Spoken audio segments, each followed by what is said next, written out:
നമസ്കാരം, എൻ്റെ പേര് രാഹുൽ രാജ്. നമ്മൾ കഴിഞ്ഞ വീഡിയോയിൽ ഡിസ്കസ് ചെയ്തത് ഷെയർ മാർക്കറ്റ് എന്താണെന്നുള്ളതാണ്. ബേസിക്കായിട്ട് ഷെയർ മാർക്കറ്റ് എന്താണ് എന്നുള്ളതാണ്. ഇന്ന് നമ്മൾ പറയാൻ പോകുന്നത് ഷെയർ ട്രേഡ് ചെയ്യാനായിട്ട് നമ്മൾ എങ്ങനെ അക്കൗണ്ട് ഓപ്പൺ ചെയ്യും, ബ്രോക്കറുടെ അടുത്ത് നിന്ന് എങ്ങനെയാണ് നമ്മൾ ഷെയർ ട്രേഡിംഗ് അക്കൗണ്ട് ഓപ്പൺ ചെയ്യുന്നത് എന്നുള്ളതിനെക്കുറിച്ചുള്ള ഡീറ്റെയിൽസാണ് പറയാൻ പോകുന്നത്. ട്രേഡിങ്ങിൽ പ്രധാനമായിട്ടും 2 അക്കൗണ്ടുകളാണ് ഉള്ളത്. ഒന്നാണ് ഈ ഒന്നാമത് എഴുതിയിരിക്കുന്ന ട്രേഡിംഗ് അക്കൗണ്ട്. രണ്ടാമത് അക്കൗണ്ടിൻ്റെ പേര് ഡിമാറ്റ് അക്കൗണ്ട് എന്നാണ്.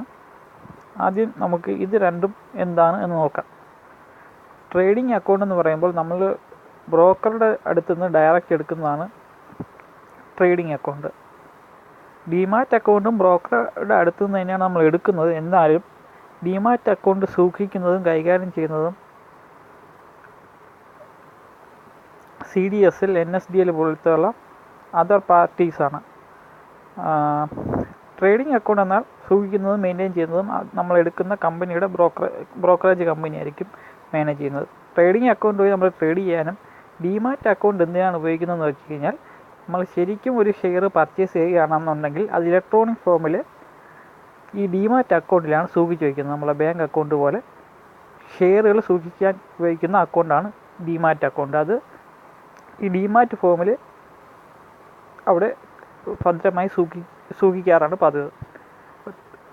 നമ്മൾ ട്രേഡിംഗ് അക്കൗണ്ടിൽ ഷെയർ വാങ്ങിക്കുന്നു.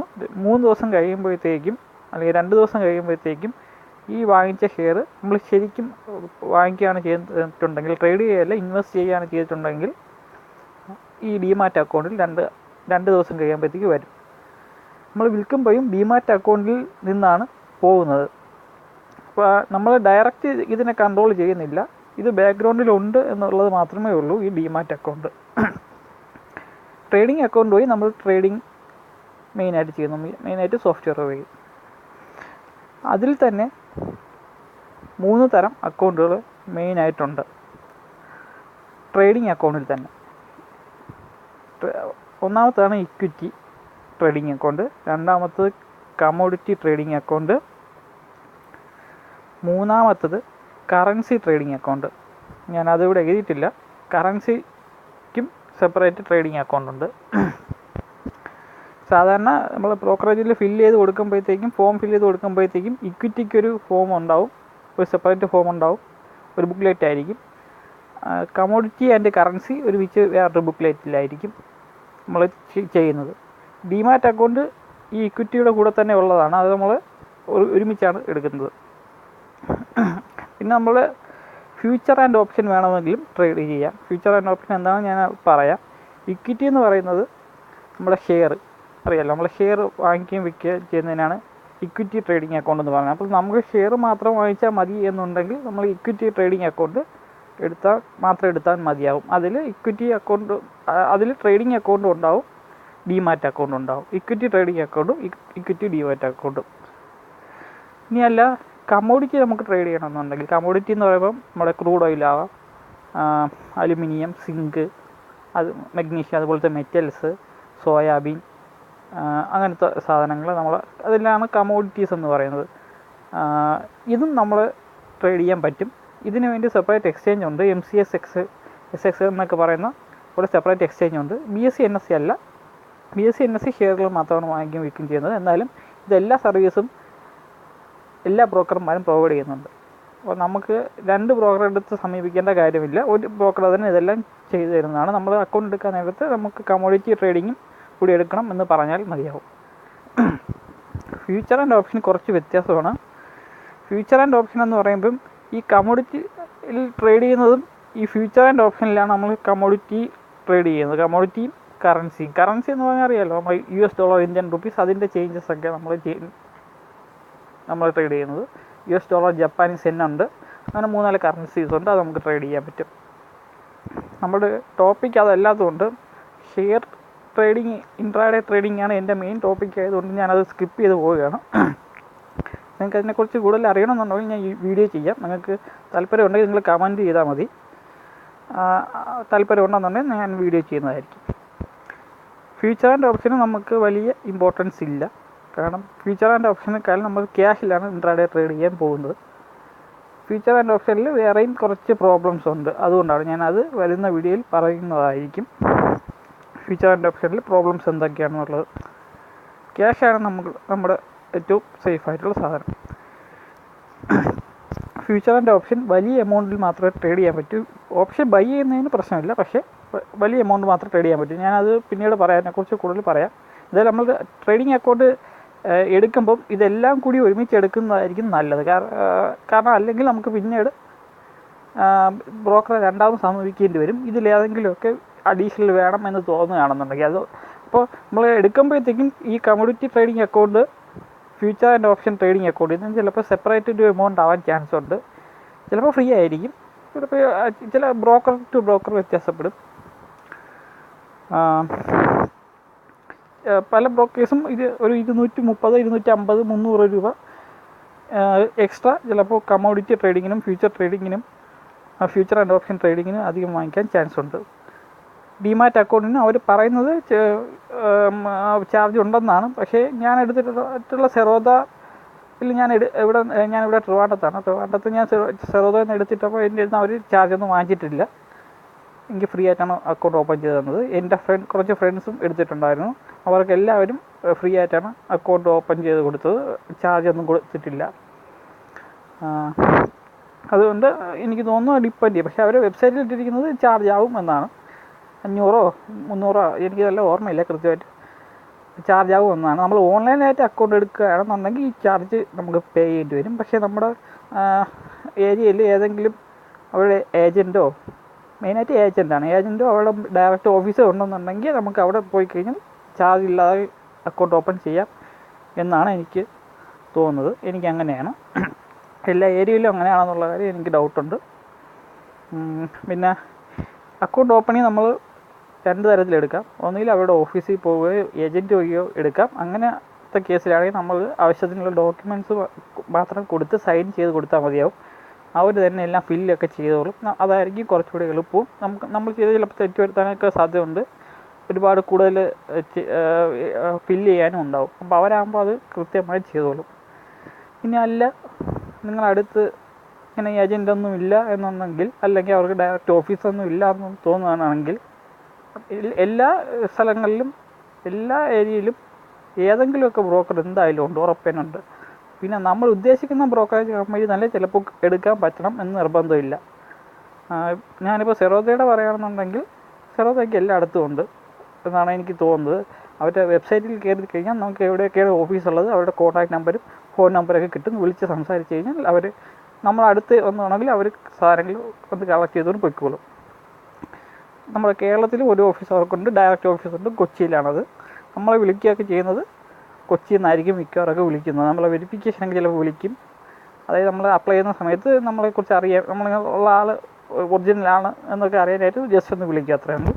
അപ്പോൾ നമ്മൾ നോർമലായിട്ട് സംസാരിച്ചാൽ മതിയാവും. അപ്പോൾ ഇത്രയാണ് ട്രേഡിങ്ങിനെ കുറിച്ച്, അക്കൗണ്ട് ഓപ്പണിങ്ങിനെ കുറിച്ചുള്ളത്. നെക്സ്റ്റ് ഉള്ളത്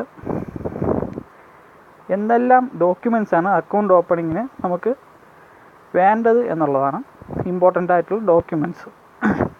അതിൽ മെയിനായിട്ടും ഏറ്റവും അത്യാവശ്യമായിട്ട് വേണ്ടത് പാൻ കാർഡാണ്. പാൻ കാർഡ് വളരെ നിർബന്ധമായിട്ടും വേണം. പാൻ കാർഡ് ഇല്ലാത്തവരാണെങ്കിൽ പുതിയൊരെണ്ണം അപ്ലൈ ചെയ്യാൻ വളരെ എളുപ്പമാണ്. ഇന്നത്തെ കാലത്ത് ഷെയർ ട്രേഡിംഗ് ചെയ്യണമെങ്കിൽ മാത്രമല്ല, ബാങ്ക് അക്കൗണ്ടിൽ വരെ പാൻ കാർഡ് ലിങ്ക് ചെയ്തേ പറ്റൂ എന്നുള്ളതാണ് ഇപ്പോഴത്തെ പുതിയ റൂൾസ്.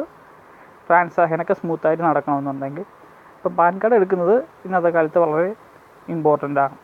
പാൻ കാർഡ് എടുക്കാനായിട്ട് പാൻ കാർഡിൻ്റെ വെബ്സൈറ്റിൽ നിന്ന് നമുക്ക് ഓൺലൈനായിട്ട് അപ്ലൈ ചെയ്യാം. അല്ലെങ്കിൽ നമുക്ക് ഏതെങ്കിലും ഏജൻസിനെ കോൺടാക്ട് ചെയ്യാം. ഏജൻസൊക്കെ ആവശ്യം പോലെ ഉണ്ടാവും. അതല്ലെങ്കിൽ നമ്മുടെ ബാങ്കിൽ കോൺടാക്ട് ചെയ്താൽ അവർക്ക് ഏജൻസിൻ്റെ നമ്പർ ഉണ്ടാവും. അവരത് പ്രൊവൈഡ് ചെയ്യും. നമുക്ക് വിളിച്ച് ചെയ്യാം. അവർക്ക് ചെറിയൊരു ഫീസ് എന്തെങ്കിലും കൊടുത്താൽ മതിയാവും. കാരണം അതും കുറച്ച് ബുദ്ധിമുട്ടുള്ള കാര്യമാണ് ഫില്ല് ചെയ്യാനൊക്കെ. AO ഡീറ്റെയിൽസൊക്കെ ഫില്ല് ചെയ്യാൻ കുറച്ച് പാടാണ്. നെറ്റിൽ നിന്നൊക്കെ ചെയ്യാൻ പറ്റും. നെറ്റിൽ നിന്നൊക്കെ നമ്മൾ കണ്ടുപിടിച്ചെടുക്കേണ്ടി വരും. AO കോഡൊക്കെ ഉണ്ട്. അവരാകുമ്പോൾ തെറ്റ് വരുത്താതെ അവർ ചെയ്തു തരും. നമുക്ക് ഏകദേശം 1 മാസത്തിനുള്ളിൽ പാൻ കാർഡ് കിട്ടുകയും ചെയ്യും. അതല്ലെങ്കിൽ UTയുടെ ഓഫീസ് എല്ലാ ജില്ലയിലും ഉണ്ട്. UTയുടെ ഓഫീസിൽ ചെന്ന് ഫോം ഫില്ല് ചെയ്ത് കൊടുത്തു കഴിഞ്ഞാൽ അവിടെ നിന്നും അവർ പാൻ കാർഡ് എടുത്ത് തരുന്നതായിരിക്കും ചെറിയ എമൗണ്ടിൽ. രണ്ടാമത് ID പ്രൂഫ്. ഇതെല്ലാവരുടെ കയ്യിലും കാണും. നമ്മളെ ഡ്രൈവിംഗ് ലൈസൻസോ ആധാർ കാർഡോ അതുപോലെ എന്തെങ്കിലും പാൻ കാർഡ് ഒഴിച്ചുള്ള ഏതെങ്കിലും ID പ്രൂഫ് കൊടുക്കാം. അഡ്രസ് പ്രൂഫാണ് അടുത്തത്. അഡ്രസ് പ്രൂഫിനും ഇത് ഡ്രൈവിംഗ് ലൈസൻസോ ഡ്രൈവിംഗ് ലൈസൻസ് ID പ്രൂഫിന് കൊടുത്തെങ്കിൽ അഡ്രസ് പ്രൂഫിനായിട്ട് നമുക്ക് ആധാർ കാർഡ് കൊടുക്കാം. അതല്ലെങ്കിൽ അഡ്രസ്സുള്ള എന്തെങ്കിലും പാസ്ബുക്കോ അല്ലെങ്കിൽ ഇലക്ട്രിസിറ്റി ബില്ലോ എന്തെങ്കിലും അവർ പറയുന്നത് എന്താണെന്ന് വെച്ചാൽ കൊടുക്കാം. അങ്ങനെ കുറേ ഓപ്ഷൻ ഉണ്ടാവും. പിന്നെ പാസ്പോർട്ട് സൈസ് ഫോട്ടോ. ഇത് എത്ര എണ്ണം വേണമെന്നുള്ളത് കമ്പനി ടു കമ്പനി വ്യത്യാസപ്പെട്ടുകൊണ്ടിരിക്കും. നമ്മളെടുക്കുന്ന കമ്പനിക്കനുസരിച്ച് ബ്രോക്കറേജ് കമ്പനിക്കനുസരിച്ചിരിക്കും. എന്നാലും നമ്മൾ നേരത്തെ പറഞ്ഞ പോലെ കമോഡിറ്റിയും കറൻസി ഇക്വിറ്റി ഡിമാറ്റ് ഇത്ര എടുക്കുന്നതെങ്കിൽ 3-4 പാസ്പോർട്ട് സൈസ് ഫോട്ടോ അവിടെ ആവശ്യമുണ്ടാവും. നമ്മളൊരു 4-5 എണ്ണം കയ്യിൽ വെച്ചിരിക്കുന്നത് നല്ലതായിരിക്കും അക്കൗണ്ട് എടുക്കാൻ പോകുമ്പോഴത്തേക്കും. പിന്നെ ഉള്ളത് ഒരു സേവിങ്സ് ബാങ്ക് അക്കൗണ്ടാണ്. നമുക്കറിയാമല്ലോ ഇത് ഓൺലൈനായിട്ടുള്ള ആണ് നമ്മുടെ ഡീലിങ്സ് എല്ലാം നടക്കുന്നത്.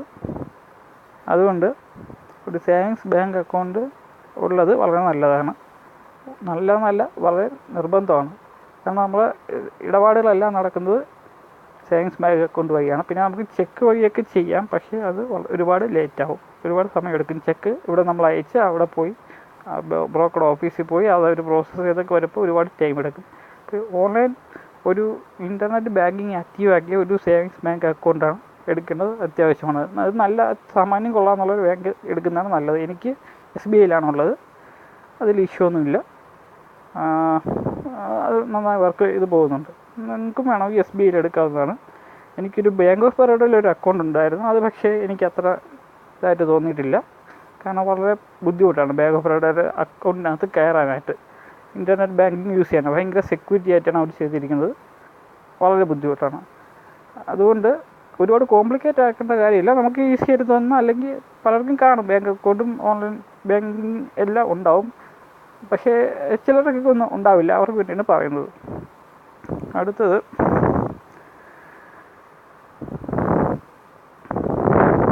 Bank account പ്രൂഫാണ്. അതായത് നമ്മൾ ആ ഉള്ള ബാങ്ക് അക്കൗണ്ടിൻ്റെ പ്രൂഫ് കൊടുക്കണം. നമ്മൾ അക്കൗണ്ട് ഉണ്ടായിരുന്നാൽ മാത്രം പോരാ, അത് ഉണ്ടെന്ന് അവർക്ക് പ്രൂഫ് കൊടുക്കണം. അതിന് നമ്മൾ 2 ഓപ്ഷൻ ഉണ്ട്. ഒന്നുകിൽ പാസ്ബുക്കിൻ്റെ കോപ്പി കൊടുക്കാം. അത് കോമൺ ആയിട്ട് ചെയ്യുന്നത് ക്യാൻസൽഡ് ചെക്കാണ് കൊടുക്കുന്നത്. അതായത് ചെക്ക് ബുക്ക് ഉണ്ടാവും. ചെക്ക് ബുക്ക് ക്യാൻസൽഡ് എന്ന് പറയുമ്പോൾ ഇങ്ങനെ കുറുകെ ഒരു ചെക്ക് ബുക്ക് ഇതാണെങ്കിൽ ക്യാൻസൽ ചെക്ക് എന്ന് പറയുമ്പോൾ കുറുകെ ഒരു വര ഉണ്ടാവും. ഒരു പേന കൊണ്ടൊരു വര വരച്ച് കൊടുത്താൽ മതി, കീറി കൊടുത്താൽ മതി. വേറെ ഒന്നും ചെയ്യേണ്ട, ക്യാൻസൽ ചെക്കാണ്. അത് വെറുതെ അവർക്ക് ബാങ്ക് അക്കൗണ്ട് ഉണ്ട് എന്ന് മനസ്സിലാക്കാൻ വേണ്ടി മാത്രമാണ് ക്യാൻസൽഡ് ചെക്ക്. അതിനകത്ത് ക്യാൻസൽഡ് ചെക്കിനകത്ത് ശ്രദ്ധിക്കേണ്ടത് നിങ്ങളുടെ അക്കൗണ്ട് നമ്പരും പേരും IFSC കോഡും വ്യക്തമായിരിക്കണം. അതിൽ പ്രിൻറ്റ് ചെയ്തിരിക്കണം. ഇല്ലാത്തത് അവർ അക്സെപ്റ്റ് ചെയ്യാൻ ചാൻസ് കുറവാണ്. അത് അവരോട് ചോദിക്കണം. ഓരോ കമ്പനീസ് ടു കമ്പനീസ് വ്യത്യാസപ്പെട്ടുകൊണ്ടിരിക്കും. നോർമലി അക്സെപ്റ്റ് ചെയ്യാൻ ചാൻസ് കുറവാണ്. ഇത് 3 ഉണ്ടായിരിക്കണം. പേരെന്തായാലും ഉണ്ടാവണം. അക്കൗണ്ട് നമ്പറും എന്തായാലും ഉണ്ടാവണം. IFSC കോഡിൻ്റെ കാര്യത്തിൽ എനിക്ക് ചെറിയ ഡൗട്ടുണ്ട്. IFSC കോഡ് വേണമെന്നാണ് തോന്നുന്നത്. അത് നിങ്ങൾ അക്കൗണ്ട് എടുക്കുമ്പോഴത്തേക്കും ആ വ്യക്തിയോട് ചോദിച്ചാൽ കൃത്യമായി ഇതറിയാൻ പറ്റും. പിന്നെ ഇത്രയാണ് മസ്റ്റായിട്ടുള്ളത്, 6 എണ്ണം. ഇനി ഏഴാമത്തത് ഓപ്ഷനല്ലാണ്. എങ്ങനെ ഓപ്ഷനിലാണെന്ന് പറഞ്ഞു കഴിഞ്ഞാൽ ഇൻകം പ്രൂഫ് കൊടുക്കണം. Income proof future and option എടുക്കുന്നുണ്ടെങ്കിൽ മാത്രം ഇൻകം പ്രൂഫ് കൊടുത്താൽ മതി. അല്ലാന്നുണ്ടെങ്കിൽ ഇൻകം പ്രൂഫ് കൊടുക്കണ്ട. കാരണം ഫ്യൂച്ചർ ആൻഡ് ഓപ്ഷൻ കുറച്ച് വലിയ എമൗണ്ട് ഉണ്ടെങ്കിലേ ട്രേഡ് ചെയ്യാൻ പറ്റത്തുള്ളൂ. അതുകൊണ്ടാണ് ഇൻകം പ്രൂഫ് അവർ ചോദിക്കുന്നത്. ചെറിയ ആൾക്കാർ വന്ന് ഫ്യൂച്ചർ ഓപ്ഷൻ എല്ലാം അറിയാതെ വന്ന് ചാടാതിരിക്കാൻ വേണ്ടിയാണ് അങ്ങനെ ചെയ്തിരിക്കുന്നതെന്നാണ് എനിക്ക് തോന്നുന്നത്. ഇൻകം പ്രൂഫായിട്ട് പ്രത്യേകിച്ചൊന്നും ഇല്ല. ഇതെല്ലാം പേരിന് മാത്രമേ ഉള്ളൂ. അല്ല ഇൻകമായിട്ട് തെളിയിക്കുകയൊന്നും വേണ്ട. 6 മാസത്തെ ഒരു ബാങ്ക് സ്റ്റേറ്റ്മെൻറ്റ് എടുത്ത് കൊടുക്കുക, അത്രയേ ഉള്ളൂ. നമ്മുടെ ബാങ്ക് സ്റ്റേറ്റ്മെൻറ്റ് 6 മാസത്തെ ബാങ്ക് സ്റ്റേറ്റ്മെൻറ്റോ അല്ലെങ്കിൽ മറ്റു രീതിയിലുള്ള ഇൻകം പ്രൂഫ് എന്താണ്, നിങ്ങളുടെ സാലറി സർട്ടിഫിക്കറ്റോ അങ്ങനെ എന്തെങ്കിലും ഉണ്ടെങ്കിൽ അതോ ഒക്കെ ഇൻകം പ്രൂഫിന് കൊടുക്കാം. അത് F&O ഉണ്ടെങ്കിൽ മാത്രം. അത് വലിയ കാര്യമായിട്ടൊന്നുമില്ല.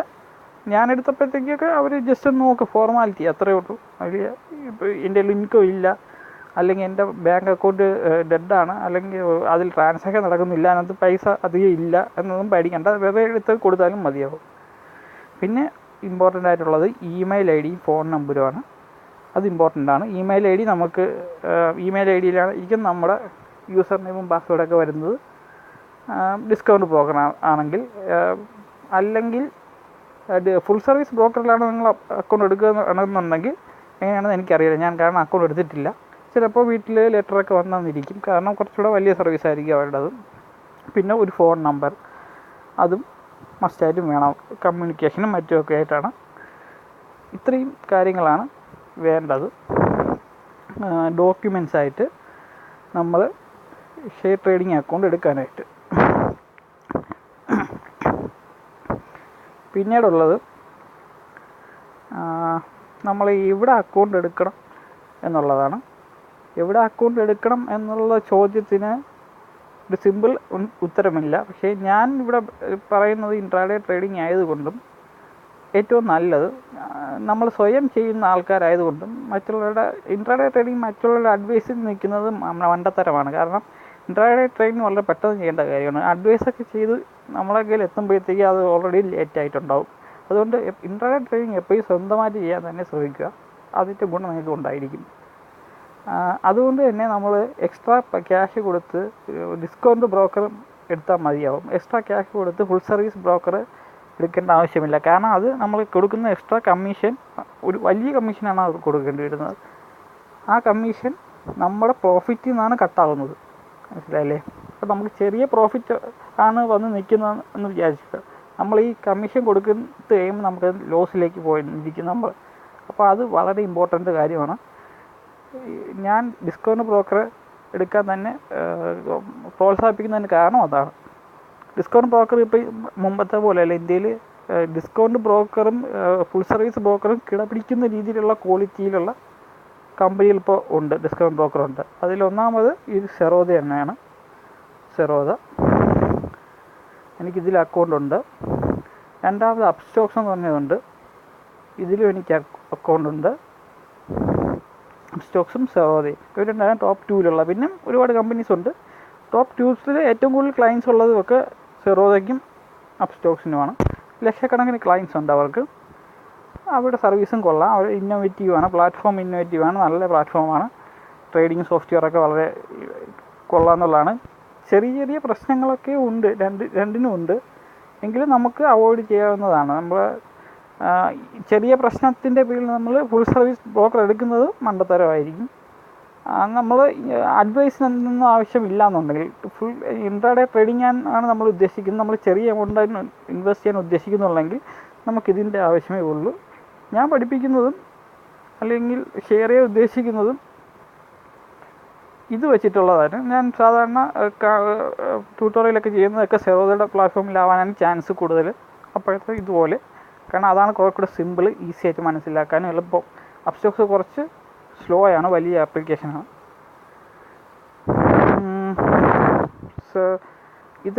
ഇത്രയാണ് ഇപ്പോൾ അക്കൗണ്ട് ഓപ്പണിങ്ങിനെ പറ്റിയുള്ളത്. അപ്പോൾ ഞാൻ റെക്കമെൻഡ് ചെയ്യുന്നത് നിങ്ങളുടെ സെറോദയിൽ തന്നെ അക്കൗണ്ട് എടുക്കാനാണ്. നിങ്ങൾക്ക് വേറെ അക്കൗണ്ടാണ് താല്പര്യം, ഇപ്പം മിക്കവാറും കേരളത്തിൽ ഏറ്റവും പോപ്പുലർ ആയിട്ടുള്ളത് ക്യാപ്സ്റ്റോക്സ് അല്ലെങ്കിൽ ജിയോജിത്ത് ആണ്. ഇതാണെങ്കിൽ കുഴപ്പമൊന്നുമില്ല. ജിയോജിത്തും ഫുൾ സർവീസ് ബ്രോക്കറിൽ ഏറ്റവും കുറഞ്ഞ ചാർജും എന്നാൽ അത്യാവശ്യം നല്ല സർവീസ് ഉള്ളതാണ്. ക്യാപ്സ്റ്റോക്സും കൊള്ളാമെന്നുള്ളതാണ്, എല്ലായിടത്തും ഓഫീസും എല്ലാം ഉള്ളതാണ് ക്യാപ്സ്റ്റോക്സിന്, കുഴപ്പമൊന്നുമില്ല. പിന്നെ നിങ്ങളുടെ ഇഷ്ടമാണ്. പുതിയ ആരെങ്കിലും ആണ് ആൾറെഡി അക്കൗണ്ട് ഉള്ളവർ പിന്നെ പുതിയതായിട്ട് പോയി സെറോദയിൽ അക്കൗണ്ട് എടുക്കണം എന്നൊന്നുമില്ല, അത് തന്നെ മതി. പുതിയതായിട്ട് എടുക്കുന്നവർ ഞാൻ റെക്കമെൻഡ് ചെയ്യുന്നത് സെറോദയാണ്, അത്രേ ഉള്ളൂ.